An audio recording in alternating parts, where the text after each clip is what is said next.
shackles scrape against the tarmac at Williams International Airport in Mesa, Arizona. These are the first close-up images of the U.S. government's new initiative to get rid of undocumented immigrants, not within months or years anymore, but rather within days. From this airport alone, 3 full flights now leave each week, bound for Central America.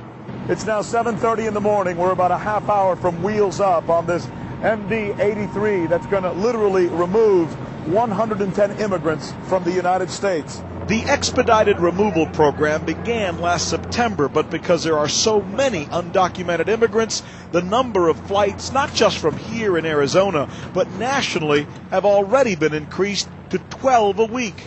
On board, one of the men who handles the new program for the Bush administration. It's our hope that these people, when they get back, will explain that there is no safe haven anymore, that when people are apprehended, they are processed quickly, and they are returned quickly.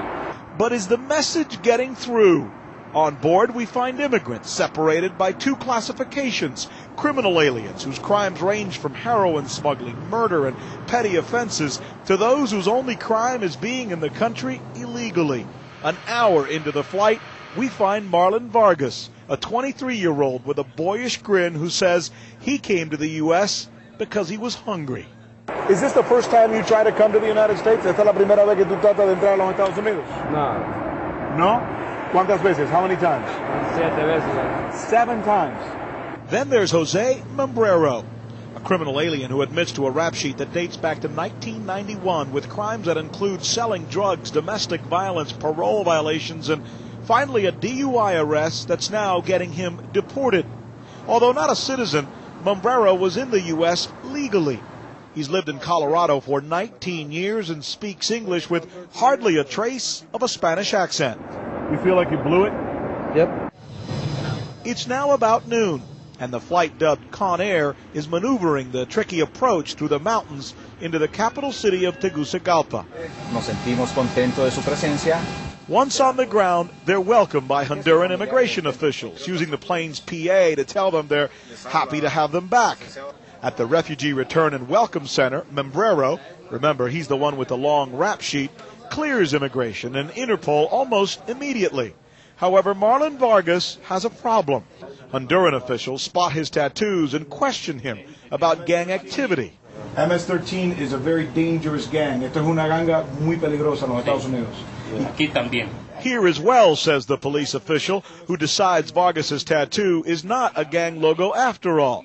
He is free to go, as is Membrero, who tells us he won't return to the U.S. because now, as a deported ex-con, he would face a federal sentence of 20 years if caught. However, Honduras is a country he hardly knows. Lost. You're lost? Yeah, I'm lost. Vargas knows where he's going. It's now 3 p.m. and we follow him back to his village, a 2-hour ride through the Honduran countryside. Santa Rosa is poor, but the greeting he gets from his mom is rich. One look inside Vargas's home and you immediately understand why half the boys here have left for America, leaving behind fathers like Vargas's dad. Does it bother you when he leaves? ¿Te molesta cuando se va? Sí, porque me hace falta, sinceramente.